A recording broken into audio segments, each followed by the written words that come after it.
Segunda de Corintios 8. Tenemos los versos 7, 8 y 9 para esta ocasión.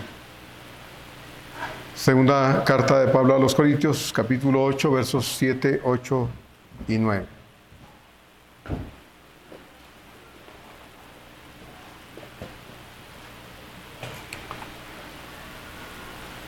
Segunda carta a los Corintios, capítulo 8, versos 7, 8 y 9. Voy a leer desde el verso 1 para darnos una panorámica del contexto. Dijimos la semana pasada que empezamos una nueva etapa con el estudio de la carta. Dejamos ya todo este proceso de renovación de la relación de Pablo con los corintios. Al final vimos cómo Tito llega con buenos informes acerca del arrepentimiento de los corintios, lo cual llenó de gozo el corazón de Pablo, algo que Pablo esperaba en el fondo de su corazón y confiaba que podría darse, aunque había la posibilidad de que esto se hiciera aún más difícil. Gracias a Dios, el Espíritu de Dios redarguyó el corazón de los corintios y estos, al oír la carta severa que fue leída a través de Tito, enviada por Pablo, hubo un arrepentimiento genuino que llevó a los corintios a pedir perdón a Dios primero y luego a Pablo por la compostura que habían asumido inapropiada. Y debido a ese cambio en la relación que hubo entre Pablo y los corintios, ahora en el capítulo 8 y capítulo 9, dijimos la semana pasada que Pablo va a hablar de un asunto que no es fácil tratar, pero que de todos modos, por el estudio que tenemos, debemos tratar, que es en relación con el dinero. Y decíamos hace 8 días, pues, que no es fácil porque cuando hablamos de dinero entramos en un ámbito muy delicado. Delicado por las mismas circunstancias que se dan ahora en términos generales de la iglesia evangélica o de la iglesia que en apariencia muchas veces es cristiana, o parece que es cristiana, pero que no lo es. Entonces decíamos pues que resulta delicado porque cuando hablamos de dinero, nos sentimos a veces como, bueno, ahora ve qué quiere. Bueno, en el caso, dijimos hace 8 días, nuestro, gracias a Dios, no es así.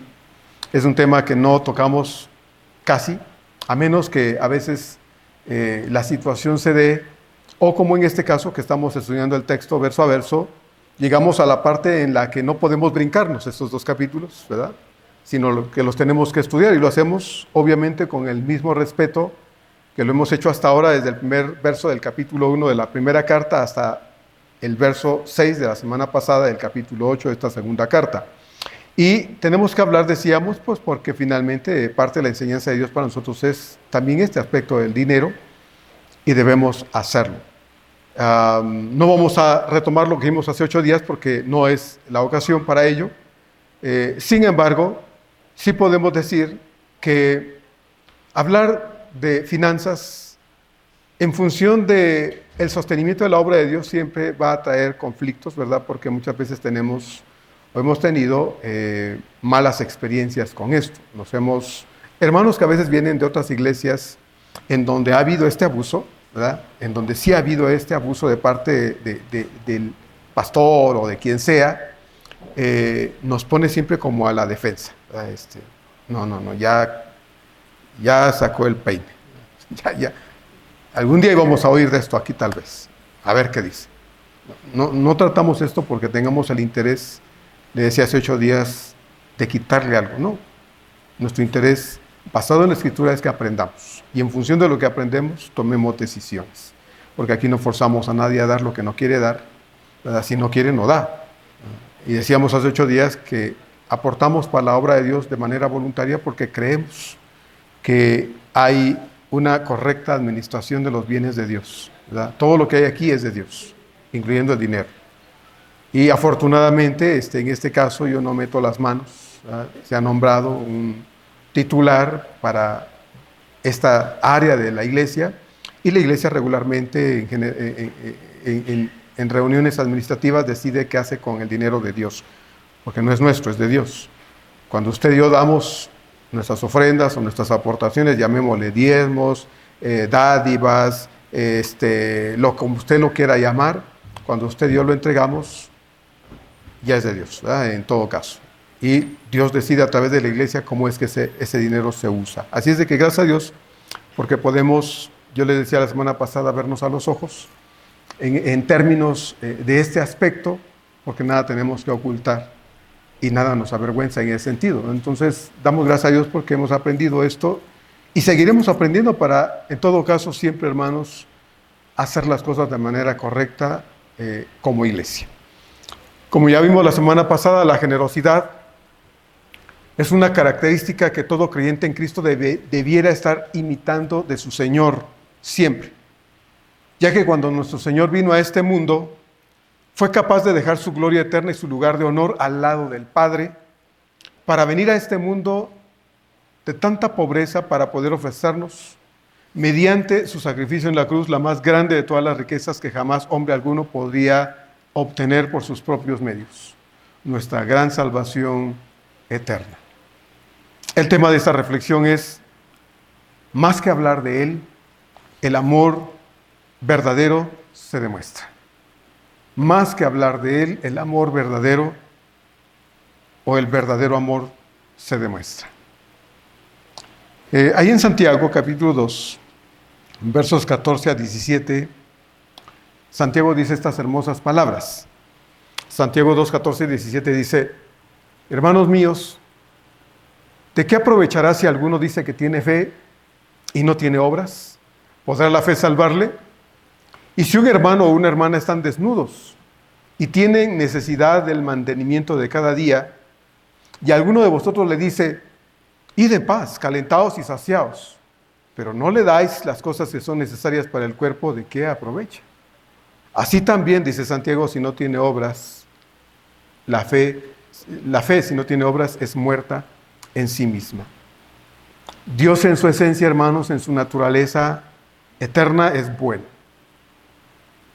Él no ha llegado a ser bueno, Él es bueno en esencia. Tal como el mismo Señor Jesucristo dijo en alguna ocasión, cuando un hombre se le acercó y le dijo, Maestro bueno, ¿qué debo hacer para tener la vida eterna? Jesús le dijo, ahí en Lucas 18 y 19, ¿por qué me llamas bueno? Ninguno es bueno, sino solo Dios. Los seres humanos intentamos hacer cosas buenas. Nos proponemos hacer cosas buenas.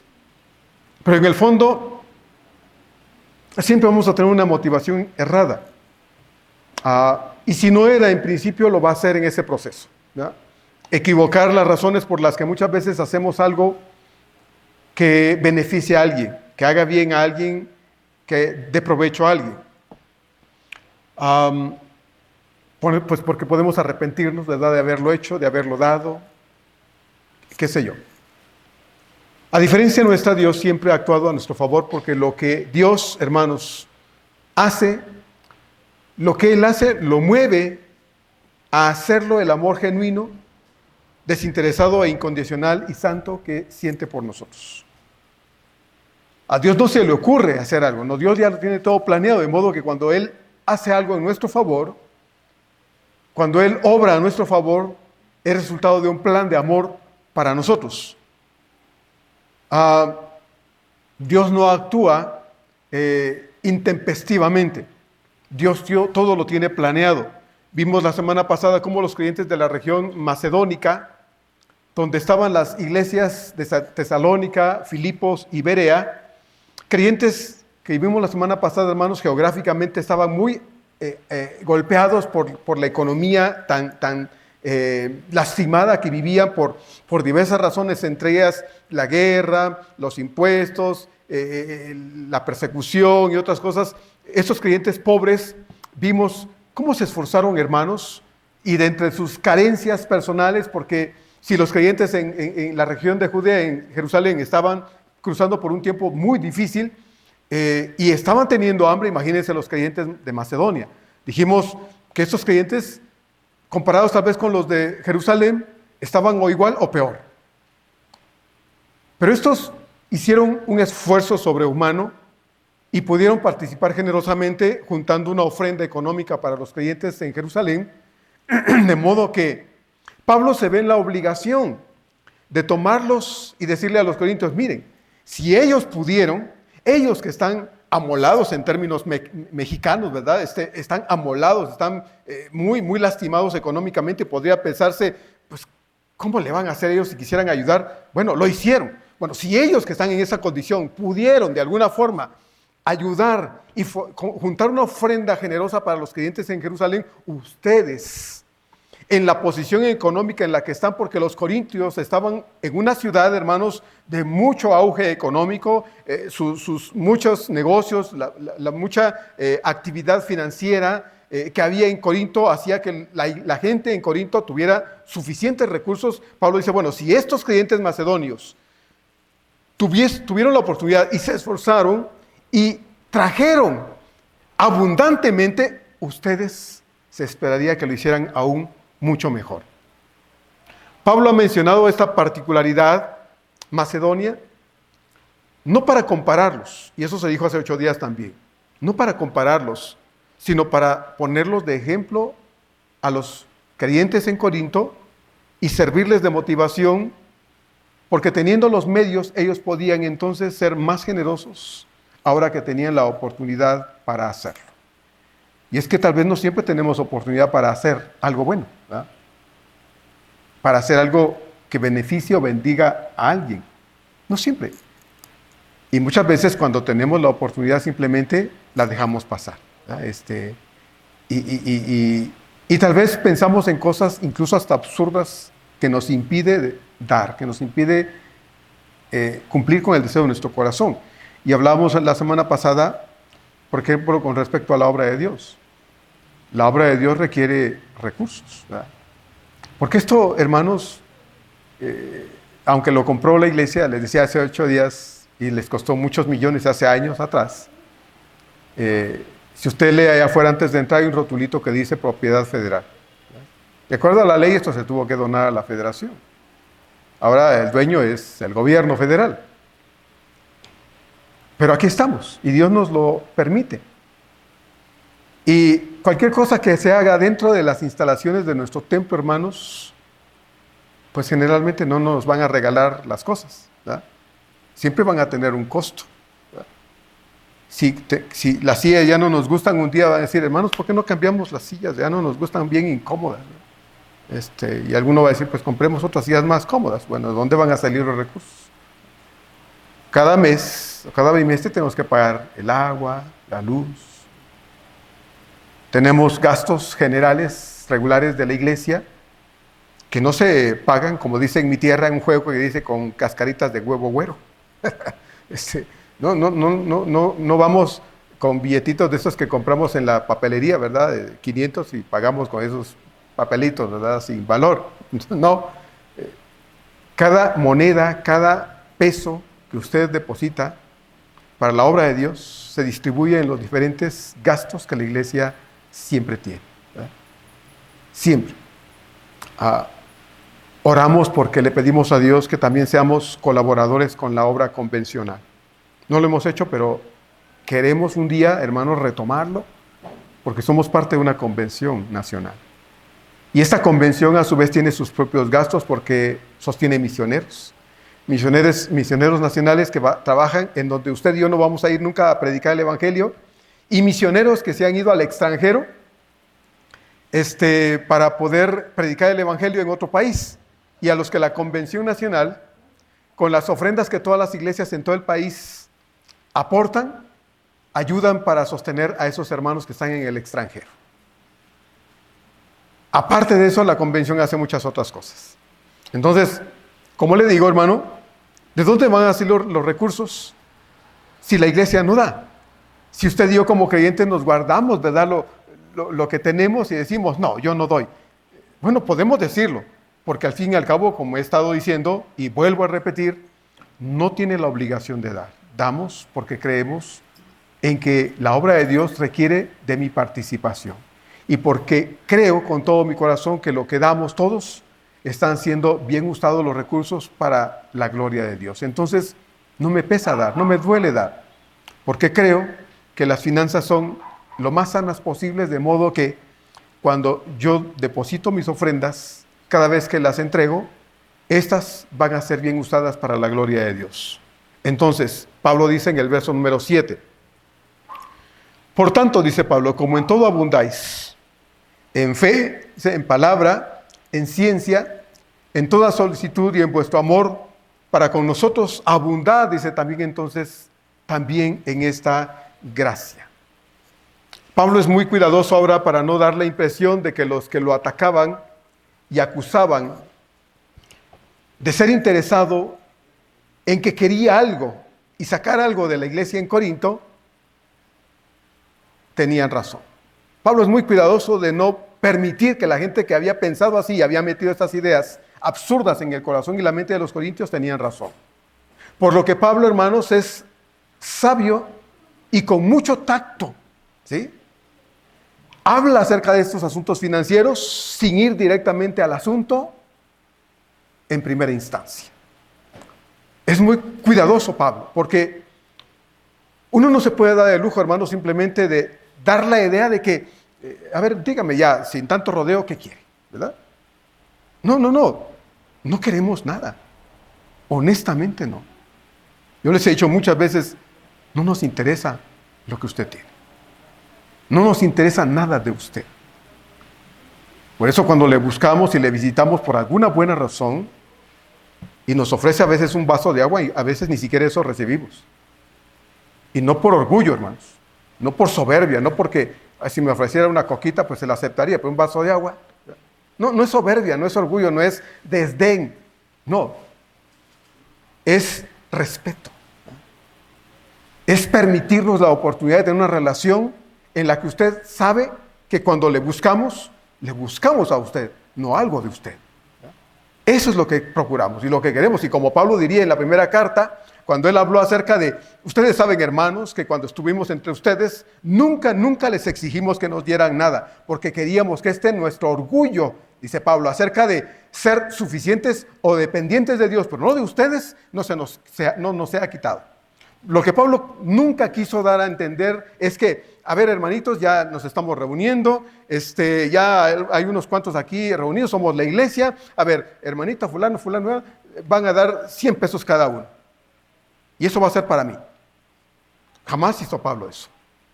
Y jamás permitió Pablo que la iglesia le ayudara de ninguna manera para que en el momento oportuno la iglesia nos dijera, es que nosotros estamos manteniendo. Por eso Pablo jamás quiso que los corintios, particularmente, le dieran un solo centavo de ninguna forma.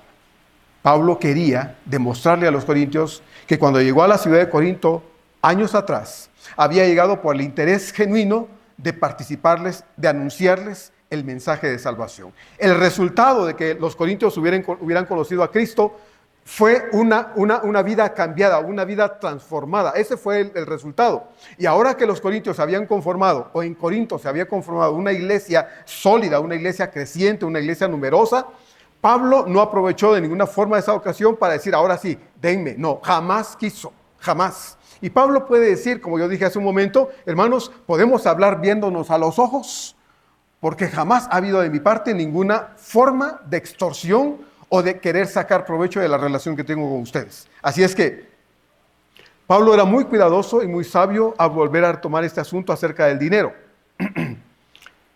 Es muy importante que cada uno de nosotros notemos que Pablo no ordena a los corintios que den. Había una necesidad latente en Judea, sí, allá en Jerusalén. Pablo se los ha dicho ya, hermanos. Los hermanos en Jerusalén están pasando una situación muy difícil. Ellos les han compartido a ustedes el evangelio. Ahora es justo que ustedes aporten un poquito materialmente para esos hermanos que tuvieron la intención de que ahora ustedes también tuvieran ese conocimiento del Dios verdadero. Así es que Pablo no ordena que den para los creyentes en Judea. Nosotros los pastores, hermanos, podemos ordenar muchas cosas si es que se pueden dar órdenes en la iglesia, ¿verdad? Diría, ¿qué ordenamos? Mientras estaba haciendo el estudio pensaba, ¿ordenar a la iglesia? Por ejemplo, ¿qué? Y me puse a pensar, hermanos, ¿qué órdenes damos en la iglesia? Y pensaba, bueno, tal vez una orden sería, hermana, vamos a comenzar a tal hora, ¿verdad? Dije a la hermana, el otro domingo vamos a comenzar a tal hora, ¿sí? Le di una indicación y a esa hora se comenzó hoy, ¿sí? Podemos indicar, por ejemplo, dar órdenes, ¿no? Como ese tipo, ¿no? Hermano, mire, ponga el horario allá porque esto y lo otro, ¿no? Y le doy una orden. Y pensaba, ¿qué más órdenes podemos dar en la iglesia? Y pensaba, en realidad, yo como pastor no puedo dar órdenes aquí.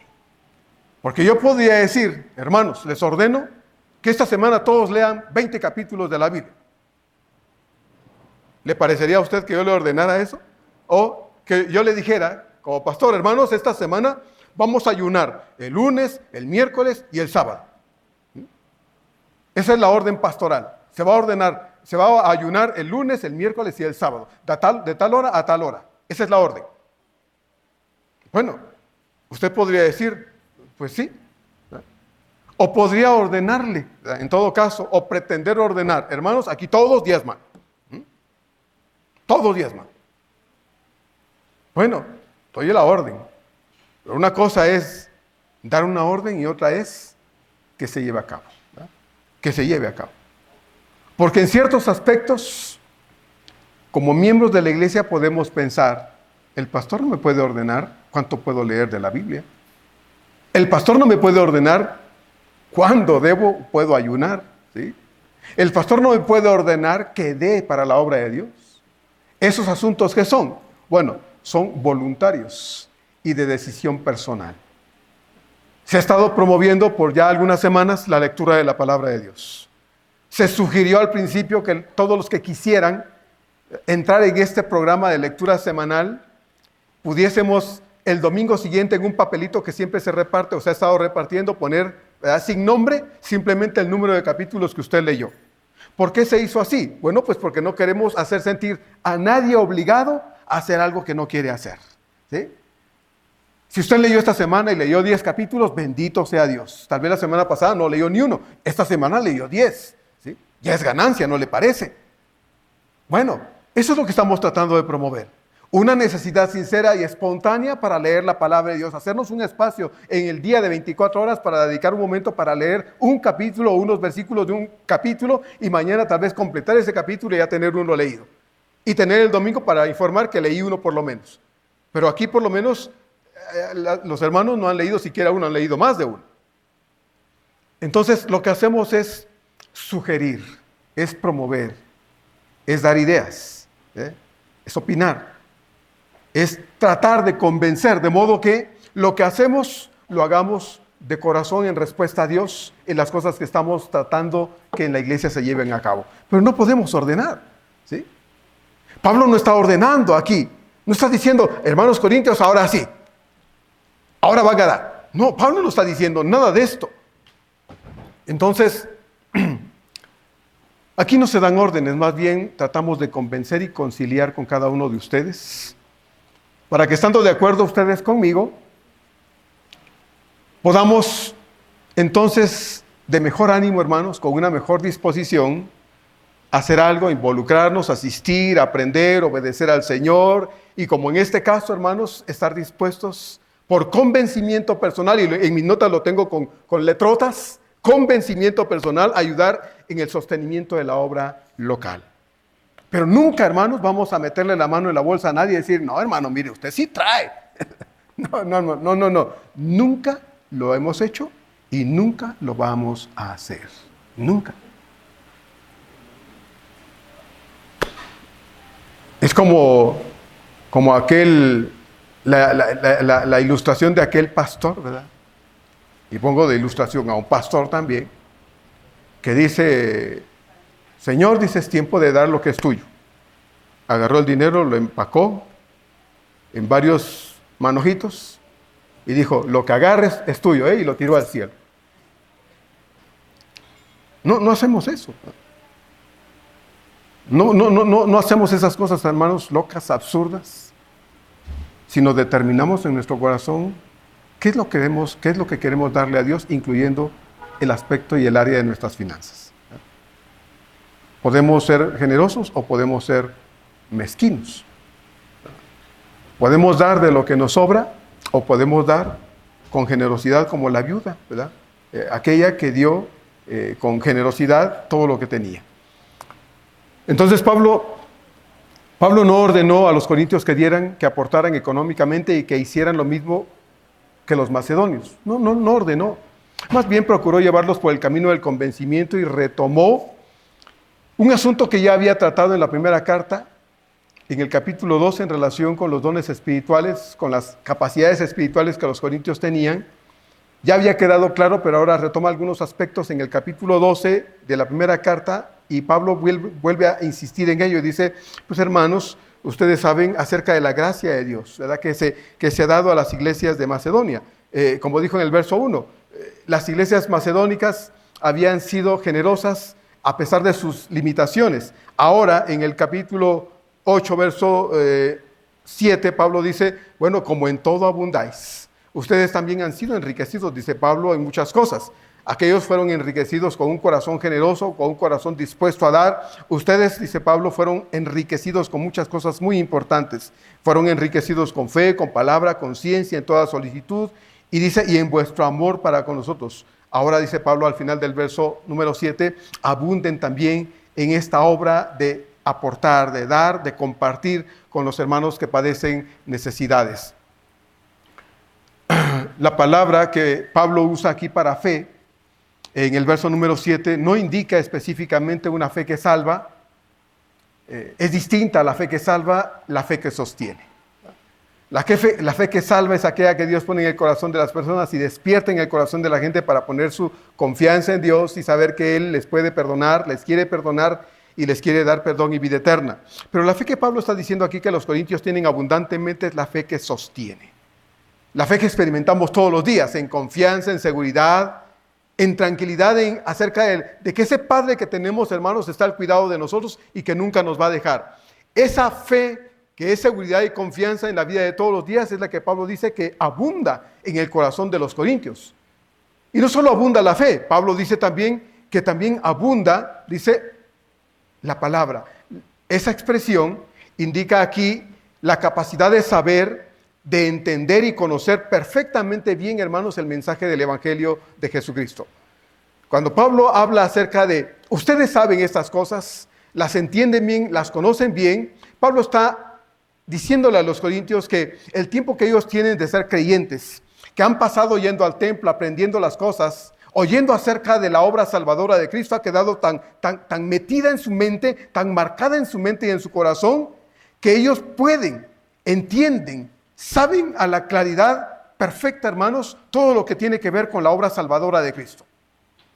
Ahora bien, dice Pablo, no solo lo saben, dice en el verso 7, también tienen la habilidad de compartirlo. Y eso es lo que indica la palabra ciencia. Ustedes lo saben, pero también tienen la capacidad de hacerlo, de ir y compartir el mensaje de salvación.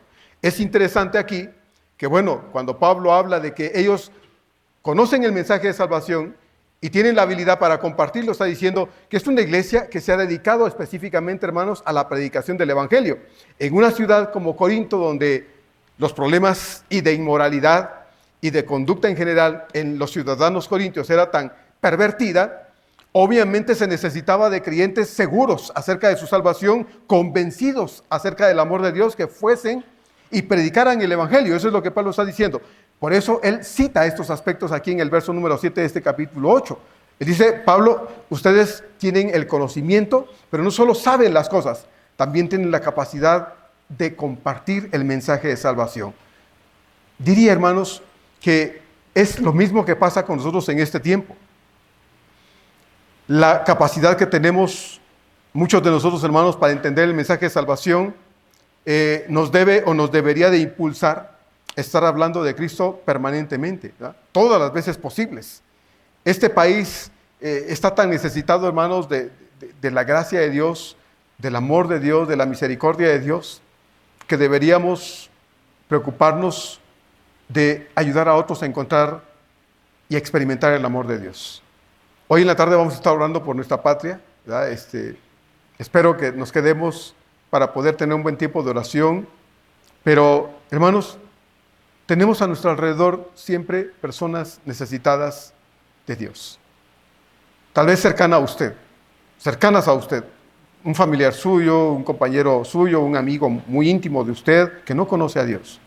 Esa persona está ahí para que usted le hable de Dios.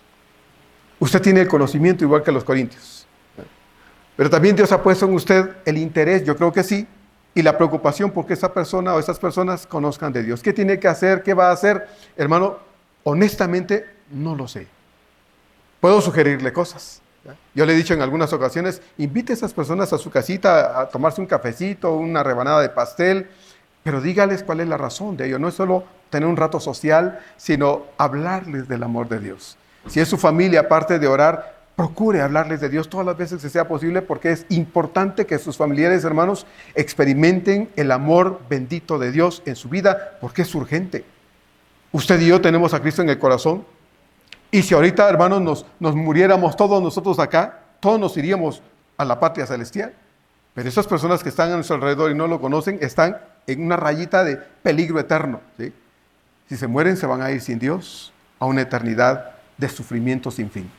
Y nosotros tenemos la obligación, oiga bien, hermanos, la obligación de hablarles de Dios, de decirles y de advertirles que la vida puede acabar pronto, pero hay esperanza todavía en Cristo Jesús. Mientras hay vida y respiran y oyen y entienden, se puede creer en ese mensaje de salvación. Entonces Pablo dice a los corintios, ustedes han sido enriquecidos con todas estas capacidades espirituales. Ustedes, dice, tienen estas bendiciones de Dios. Ahora bien, dice Pablo aquí, también han sido enriquecidos con un amor genuino. Y en vuestro amor para con nosotros, dice Pablo. La idea aquí es que este amor del cual Pablo está hablando y que está halagando y alabando de los corintios, es algo que los corintios aprendieron, ¿sabe de quién? De Pablo y de sus compañeros de equipo, fundamentado en un cambio de corazón a través de Jesús. Cuando nosotros venimos al conocimiento de Dios, muchos de nosotros veníamos con un corazón lleno de prejuicios en relación con la gente. Hace años yo conocí a un hombre que estábamos por ahí celebrando una ceremonia en el centro y me fueron a llamar que una persona me estaba buscando dijeron ahí al sacerdote, ¿no? Pensaron que era un templo católico y es un templo cristiano y me llamaron y dije, bueno, sí, ahí estoy. Fui, atendí a la persona y me dijo, es que quería confesarme, me dijo. Dije, bueno, no, este no es un templo católico, es un templo cristiano, yo soy un pastor. Y me dijo, entonces, ¿puedo hablar con usted por lo menos? Sí, pues ya me contó entre todas las cosas que él era un hombre fastidiado de la vida por diversas razones y que, bueno, había ido para confesarse y para después suicidarse. En esa ocasión pudimos compartir el mensaje de salvación con esta persona. Días después lo fuimos a buscar a su casa, le llevamos una ayuda de parte de la iglesia y lo invitamos a ir a ese templo que le quedaba más cercano, porque él vivía un poquito más allá, muy lejos. Entonces le dije, bueno, asista ahí, ¿no? Días después yo lo pude llamar por teléfono y me dijo que sí tenía problemas, que habían problemas en su vida, pero que estaba tratando de ir al templo, que estaba tratando de recordar las cosas que había oído y que estaba procurando aprovechar cada día de la vida que Dios le estaba regalando. Pero hermanos, hay gente así a nuestro alrededor. Personas vacías en su interior, gente que no tiene ya más sentido por la vida, no le haya sentido a vivir.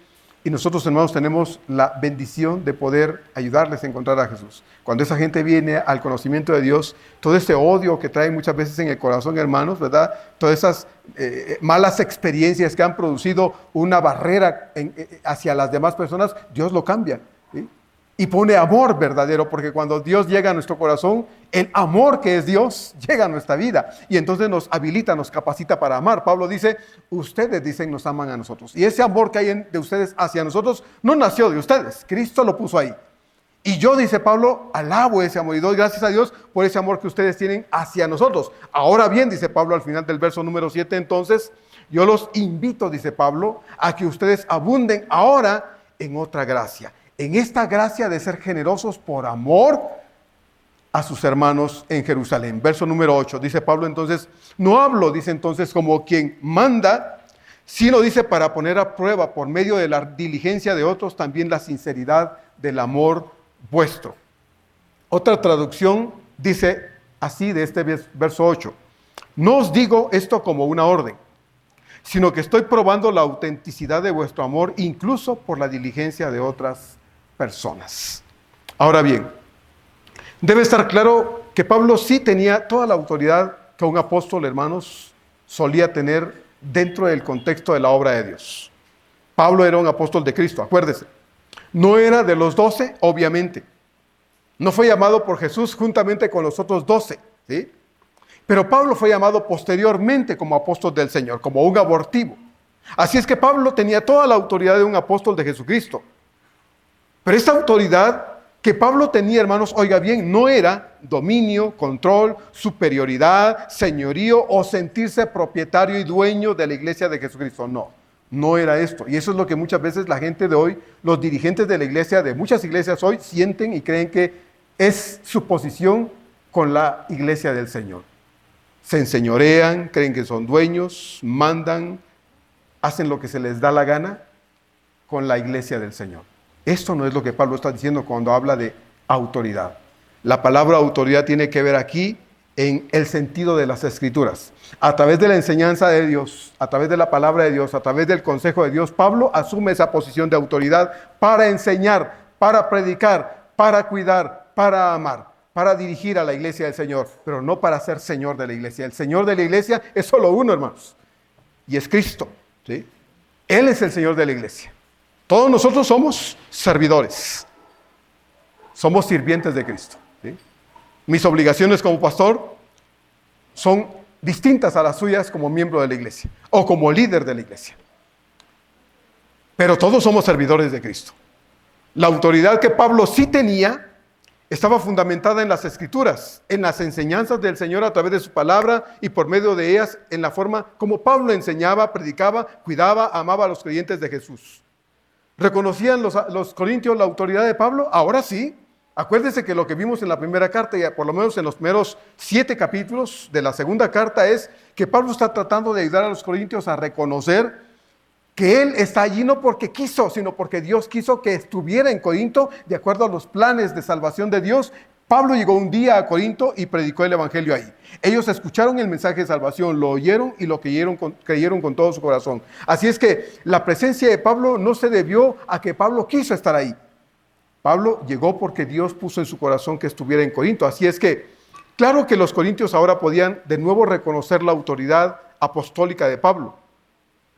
La habían retomado de nuevo y ahora ellos, por amor a Pablo, se estaban sometiendo a él. Pero Pablo, a pesar de que había una renovada relación con los corintios, no dice, ahora les ordeno. No, Pablo dice, no hablo como quien ordena, no hablo como quien manda.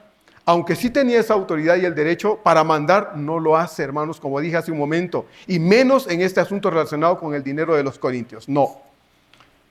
Con mi dinero, yo hago lo que quiero, ¿verdad? Igual que usted. Cuando nos recibimos nuestra quincena, o cuando hacemos cuentas de lo que ganamos, lo presupuestamos. Bueno, eso es lo que se debe hacer. Saber qué necesidades hay en la casa y priorizar. Si usted, decía la semana pasada, es de los que gasta al doble de lo que gana, pues siempre va a estar endeudado, ¿verdad? Y nunca va a tener porque ni le han pagado y lo que le van a pagar ya no es suyo.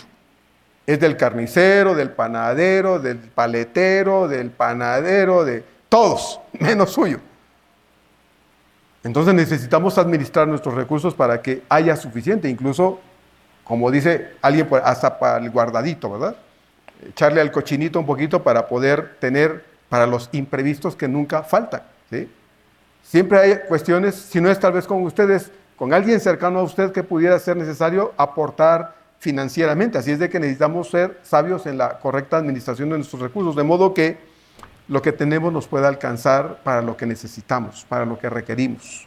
Y si usted solo tiene que comer frijoles, hermano, en la semana, pues coma frijoles. Coma frijoles. El Señor no dijo que le iba a dar pavo ahumado todos los días, ¿verdad? No dice ahí en Mateo 6, el pavo ahumado de todos los días, dánoslo hoy. ¿Eso dice? No dice el caviar de todos los días, Señor, dánoslo hoy, ¿verdad? No dice eso. Dice el pan nuestro de cada día, dánoslo. Y el pan es lo esencial. Y si lo esencial, hermano, es frijolitos y tortillitas y de repente un poquito de arroz. ¡Qué rico!, ¿no? ¡Qué rico! O si solo le alcanza para comer pollo, ¿qué va a decir? ¿Se acuerda? Pollo, todos los días pollo. Pues sí, pero no se lo están dando ahí aleteando todavía en un charco de agua en el plato, ¿verdad? Su esposa o quien sea se lo prepara rico, ¿verdad? Tal vez de muchas formas, pero es comida. Hay gente que no tiene eso. Hay gente que no tiene eso. Entonces, Pablo dice, no ordeno. Él puede mandar, pero no lo hace. Y menos en este asunto relacionado con el dinero que no es suyo, sino de los corintios. Lo que sí hace es demostrarles a los corintios, hermanos, que si otros creyentes con menos poder económico pudieron hacer un esfuerzo y dar, ellos que tienen las capacidades económicas para dar, lo pueden hacer si quieren hacerlo y ser generosos, igual que los otros, si quieren hacerlo también. Dice Pablo entonces, para ponerlos a prueba, en el verso 8, ¿no? Para poner a prueba, dice, por medio de la diligencia de otros, también la sinceridad de su amor, dice, hacia ellos. Es decir, si ustedes ven que otros se esfuerzan y saben que esos clientes que se esforzaron y vinieron de este lugar y trajeron algo que parece que no tenían y hicieron un esfuerzo y lo dieron, hermanos, ustedes que tienen las posibilidades, dice Pablo, entonces, ¿cómo no se esperaría que con más presteza, con más facilidad, con menos complicaciones digan, vamos a dar, vamos a dar? Eso es lo que hace, hermano, la obra de Dios, algo tan bonito.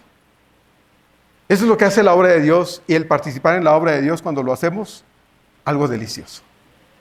Cuando no tenemos que forzar a nadie a dar lo que no quiere dar, a hacer lo que no quiere hacer, a estar si no quiere estar, sino a convencer, ¿sí? A hacer que usted diga en su corazón, tiene razón, tiene razón. Eso es lo que intentamos. No que usted diga, ay, pastor, sí, ya déjeme, está bien. No, hermano, no, de ninguna manera intento hacer eso con nadie. Y si usted cree que lo he hecho en alguna ocasión, perdone, no ha sido la intención. Somos insistentes en las cosas porque nos gusta ser insistentes. Si insisto en buscarle cuando no le veo, si insisto en llamarle cuando no le veo, si insisto en buscarle cuando usted no ha estado acá, no es porque yo quiera por mis pantalones, hermano, que esté aquí, sino porque sé que hay una necesidad, hermano, que usted no va a suplir estando afuera de este lugar. Lo que Dios solo puede darle aquí. Lea el Salmo 133. Miren cuán hermoso, cuán rico y cuán delicioso, dice, es habitar los hermanos juntos en armonía. Porque es allí, dice al final del texto, donde Dios que envía bendición y vida eterna. Pablo dice entonces, lo que yo quiero, hermanos, es que ustedes sean generosos. Que puedan ustedes darse cuenta que si otros pudieron hacerlo, ustedes también lo pueden hacer. Los quiero poner a prueba, dice Pablo, y la expresión poner a prueba no significa que él tenía dudas respecto de su arrepentimiento. No, él sabía que el arrepentimiento de los corintios había sido genuino. Lo que él está diciendo es que yo quiero ver que ustedes estén dispuestos, hermanos, a hacer algo que ponga en evidencia o que evidencie en ustedes, de ustedes, que verdaderamente ustedes se han arrepentido y que el amor genuino nacido de Dios en sus corazones, hermanos, puede demostrarse de una manera práctica, ¿sí? Como dijo Santiago en la lectura que hicimos. Ay, sí, vamos a orar por los hermanitos en Jerusalén. Oremos, pero nosotros tenemos todos los recursos para ayudarlos y no lo hacemos, ¿verdad? Eso es lo que Pablo está diciendo. Ustedes tienen los recursos, entonces, a más de orar, que está bien que lo hagan, busquen la forma de hacer partícipe a sus hermanos de un poco de lo que ustedes también tienen. Hermanos, dar nunca empobrece a nadie. Dar nunca empobrece a nadie. Por eso Pablo en Hechos dice, citando al Señor, porque más bienaventurado es dar que recibir. Cuando usted da, está haciendo un canal de bendición para otra persona. Puede que en algún momento de la vida nosotros hayamos tenido que poner la mano, ¿verdad? Gracias a Dios. Pero cuando eso cambia, ahora somos nosotros los que tenemos que depositar algo en la mano de alguien para bendecir a otros como nosotros en su momento fuimos bendecidos también. Por eso Pablo les dice en el verso 10 de este mismo capítulo, que vamos a ver si Dios quiere la otra semana, dice, y en esto doy mi consejo, porque esto os conviene a vosotros, que comenzasteis antes no solo a hacerlo, sino también a quererlo desde el año pasado. Como todo este pleito que Pablo se trajo con los corintios, o los corintios con Pablo más bien, porque no era Pablo, sino los corintios con Pablo, como todo este pleito que ellos traían con Pablo, hermanos, había puesto en un paréntesis, dice Pablo, lo comenzaron a hacer, pero se quedó parado todo este proyecto.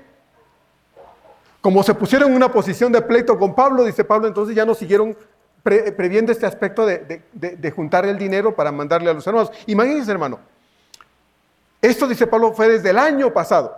¿Cuál era la razón, el motivo de esta colecta? La misma situación de los hermanos en Judea. Tenían más de un año que esto estaba detenido. Imagínense cuánto había podido hacer ese dinero a los creyentes en Jerusalén si lo hubieran mandado a tiempo desde entonces. Pero estaba detenido, ¿sí? Estaba detenido.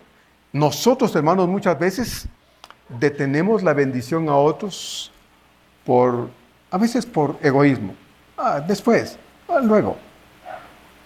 Y se nos olvida, hermanos, que los hermanos a veces o ciertas situaciones están postergando, o algunos hermanos, ¿verdad?, a los que podríamos ayudar, están postergando el subsanar alguna situación personal, porque nosotros que podemos ayudar no lo hacemos en su momento. Entonces, es mejor dar en su momento que detener la mano para no hacerlo. Pablo dice entonces, ustedes quisieron hacerlo el año pasado, pero se detuvo la situación, se quedó todo detenido por ese pleito que tenían conmigo. Ahora, dice Pablo, entonces retomamos este asunto, ya que ustedes se han arrepentido y me han mostrado una renovada actitud, entonces vamos a retomar este asunto, dice Pablo, y apelando al amor que hay en ustedes, les digo pues que es la oportunidad para que ustedes entonces demuestren en la práctica lo que en su corazón abunda, y eso es el amor hacia sus hermanos. Verso 9, porque ya conocéis, dice Pablo entonces, la gracia de nuestro Señor Jesucristo, que por amor a vosotros se hizo pobre, siendo rico, para que vosotros con su pobreza fueseis enriquecidos. Pablo muy sabiamente conduce ahora, hermanos, la atención de los corintios, no a los creyentes en Macedonia, porque ya habló de ellos, aunque va a seguir tratando este aspecto, pero ahora de manera sabia Pablo dirige la atención de los corintios a Cristo Jesús. ¿De qué manera? Pablo dice, porque ustedes ya conocen lo que el Señor hizo. ¿Cómo siendo Dios, como diría Pablo a los filipenses, no se aferró a su posición divina allá en el cielo, a la diestra del Padre, diciendo, ¿yo para qué voy a la tierra? Ellos se metieron en ese problema del pecado, que vean cómo se las arreglan. ¿Se imagina usted al Señor, a nuestro Señor, hablando así en el cielo? ¿Se puede imaginar usted al Señor diciéndole al Padre, cuando el Padre dijo, hijo, ve a la tierra, necesitas ir a morir por esos humanos que pecaron, necesitas ir a derramar tu sangre por ellos para salvarlos de sus pecados, porque si no mueres por ellos, se van a ir al infierno todos? Y el Señor diciéndole, Padre, ese es su asunto, yo no los mandé a que pecaran. ¿Se imagina usted al Señor respondiéndole al Padre así? Pero no contestó así. Por eso ese texto tan hermoso de Juan 3:16, ¿se acuerda? Dice, de tal manera amó Dios al mundo, ¿verdad? Nos amó tanto que fue capaz de otorgar el bien más grande de todos, que fue su amado Hijo Jesús, para que Él pudiera morir en la cruz por todos nosotros. Pablo dice entonces, ya conocéis la gracia de nuestro Señor Jesucristo, que por amor a vosotros, y lo personifica, no dice por amor a nosotros, sino a vosotros, los corintios, se hizo pobre siendo rico, para que con su pobreza ustedes, dice, se hicieran ricos. La palabra conocer que Pablo utiliza acá indica no el simple conocimiento, sino la experiencia que los corintios habían tenido en su encuentro personal, íntimo y verdadero con Jesús en su nuevo nacimiento. La palabra más importante en este verso 9 es la palabra gracia, que aquí no tiene que ver, en este caso, con la forma como Pablo lo ha estado tratando al decirle a los creyentes que ahora deben abundar en esta gracia, que es la actitud, la respuesta, la reacción voluntaria a una acción que va a ser de beneficio para otros. En este caso, cuando Pablo habla aquí de gracia, la gracia de nuestro Señor, está hablando precisamente del favor de Dios en la persona de Jesús para nuestra salvación. Ahora sí, Dios obró de una forma tal que el Hijo de Dios vino a este mundo a morir en la cruz por nosotros, y de esta forma entonces nosotros hemos sido bendecidos, beneficiados con la obra más grande, hermanos, la tarea más hermosa que se pudo hacer en favor nuestro, que fue morir en la cruz por nuestros pecados. ¿Se imagina usted, hermano, que Cristo en realidad no hubiera querido venir? Hay un canto que dice así: ¿qué sería de mí? ¿Qué sería de mí si no hubieras muerto por mí? Si no te hubieras entregado por mí, si no hubieras venido por mí. ¿Qué sería de mí si te hubieras negado a venir a este mundo a asumir la forma humana, esta forma humana que asumió para morir en la cruz del Calvario? ¿Qué sería de mí? Hermanos, estaríamos perdidos eternamente.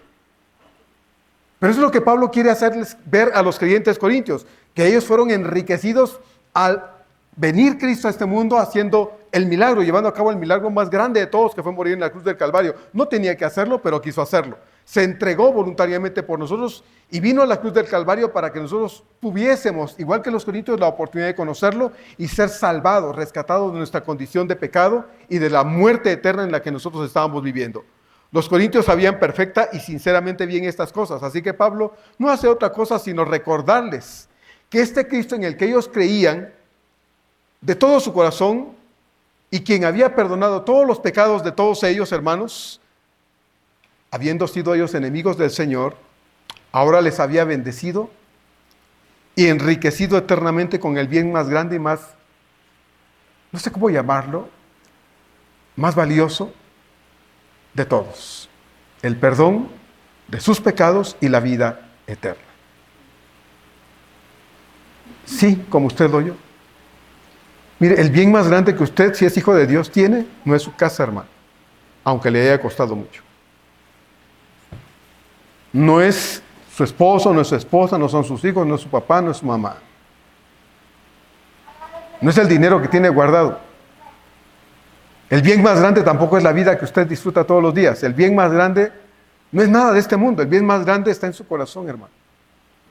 Y está en el mío, y se llama Jesús. Él ha venido a morar en nuestro corazón como resultado de nuestro arrepentimiento, de nuestra vida pasada y de haber pedido perdón por nuestros pecados. En 1 Corintios 6, 9 al 11, Pablo dijo esto: ¿no sabéis que los injustos no heredarán el reino de Dios? ¿No erréis? Ni los fornicarios, ni los idólatras, ni los adúlteros, ni los afeminados, ni los que se echan con varones, ni los ladrones, ni los avaros, ni los borrachos, ni los maldicientes, ni los estafadores heredarán el reino de Dios. Y luego les dice en el verso 11 de este capítulo 6 de 1 Corintios: y esto erais algunos, mas ya habéis sido lavados, ya habéis sido santificados, ya habéis sido justificados en el nombre del Señor Jesús y por el Espíritu de nuestro Dios. Esto fuisteis, dice Pablo, pero ya no. ¿Por qué? Porque Dios ha obrado un cambio de vida en todos ustedes. Esta experiencia espiritual había sido una realidad en los corintios, pero también en Pablo y en todos los que hemos creído en Cristo como nuestro Señor y Salvador personal. Él es ahora tu Señor, pero también, hermano, es mi Señor, es nuestro Señor. Ese Señor no solo es Señor, entre comillas, debe ser tomado, abrazado, hermanos, como dueño, propietario de todo lo que nosotros somos y de todo lo que nosotros tenemos. No debe haber una separación de las cosas en esa relación que tenemos con nuestro amo celestial. Él es dueño de mi corazón y como es dueño de mi corazón, es dueño de todo lo que yo soy y todo lo que yo tengo y todo lo que yo represento. Ese es el verdadero sentido del señorío de Cristo en la vida de un creyente. Es ser dueño, propietario de todo. Cuando usted vino al Señor y dijo: Señor, te doy mi corazón, implícito estaba en esa expresión todo lo que usted es y todo lo que usted posee. No hay nada en la vida de un creyente que quede de posesión exclusiva de ese creyente. No, todo pasa a ser de Dios. Todo. Por eso la palabra Señor indica amo. Y el amo es el dueño de todo, incluyendo de ese esclavo. Pablo dice: nos ha enriquecido. Esta riqueza espiritual que ahora poseemos tuvo un precio. Ese precio es el despojamiento de nuestro Señor de su posición de honor al lado del Padre, el abandono de su gloria eterna para venir aquí a este mundo vil, el asumir esta forma deplorable, humana, pecaminosa, solo que en el caso de Él sin pecado, y por último, su disposición para ocupar el lugar que nos tocaba a nosotros en la cruz y morir por nosotros, hermanos, pagando el precio de nuestros pecados, cuando nos tocaba a nosotros morir por todos esos pecados eternamente en el infierno, porque era lo justo. Jesús tomó esa condenación, tomó esa culpa y la cargó sobre Él en la cruz. Y pagó por eso y nos dio la oportunidad de conocerlo y a través de ese sacrificio encontrar hoy lo que tenemos. Es perdón, salvación, paz, vida eterna. Eso es lo que tenemos en el Señor. Él se hizo pobre efectivamente para podernos enriquecer de esta forma eternamente a cada uno de nosotros. Eso es lo que Pablo le dijo a los corintios aquí en este verso 9. Se hizo pobre para que ustedes sean ricos. Y como ya se dio cuenta, esta riqueza de la que Pablo está hablando no es material. Los corintios tenían de sobra. Así es que no es materialmente que Pablo está diciendo que los hizo ricos espiritualmente. Eran los más miserables, pecadores, igual que nosotros. Pero cuando vinieron al conocimiento de Dios, Dios los sacó de esa vida de pecado a una vida de comunión en Dios y sin pecado, porque Dios perdonó sus pecados y los puso en una relación renovada con Él, en una vida completamente limpia, ¿sí? Santificada a través de la gracia de Jesús por medio de su muerte en la cruz del Calvario. Entonces, las riquezas que Cristo nos ha dado son por mucho, hermanos, superiores a cualquier bien material que aquí pudiéramos alcanzar. Porque todo lo que hay en este mundo material, hermanos, eso que abrazamos muchas veces así, mire, y no lo queremos soltar y decimos, no, es mío, a mí me ha costado y somos tan celosos. Hermano, eso está reservado, como dice Pedro, para el fuego. ¿Sí? Cuando usted se muera, no van a echar su cama king size ahí. No van a echar sus joyas ahí. Bueno, las van a echar y el vivo se las va a robar. ¿Qué valioso tiene en este mundo? Que usted quiera que se lo echen en el cajón. Su casa, quiere usted ser sepultado en su casita que tanto quiere. ¿Qué se quiere llevar a la eternidad? Pues bueno, si se quiere llevar algo, siento decirle que no se puede llevar nada, excepto lo que hay en su corazón. Pedro dice en su segunda carta, en el capítulo 3, versos 10 al 13, pero el día del Señor vendrá como ladrón en la noche, en el cual los cielos pasarán con gran estruendo y los elementos ardiendo serán deshechos, y la tierra y las obras que en ella hay serán quemadas. Puesto que todas estas cosas han de ser deshechas, dice Pedro, ¿cómo no debéis vosotros andar en santa y piadosa manera de vivir? Esperando y apresurándoos para la venida de Dios, en el cual, dice, los cielos encendiéndose serán deshechos y los elementos siendo quemados se fundirán. Pero nosotros, dice Pedro entonces en el verso número 13, esperamos según sus promesas cielos nuevos y tierra nueva en los cuales mora la justicia. Así que cuando Pablo dice que hemos sido enriquecidos, mis hermanos, obviamente no está diciendo que Dios ha dejado caer montones de dinero o cosas materiales aquí. No. Pablo está hablando de los valores eternos que nosotros hemos llegado a tener en la persona de Jesús el día que lo conocimos y que son las que disfrutamos hoy.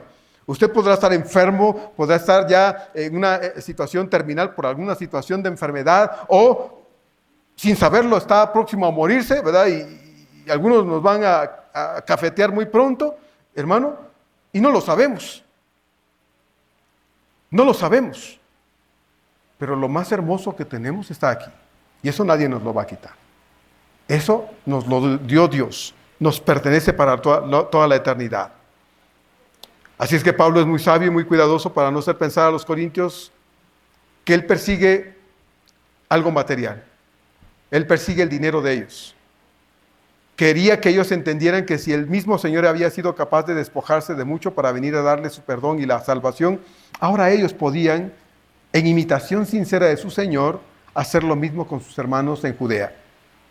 Los corintios tuvieron la oportunidad de demostrar en la práctica que lo que habían aprendido al respecto de la gracia de Dios en su favor, lo habían aprendido bien y ahora podían demostrarlo en la práctica en un gesto de amor por sus hermanos en Jerusalén.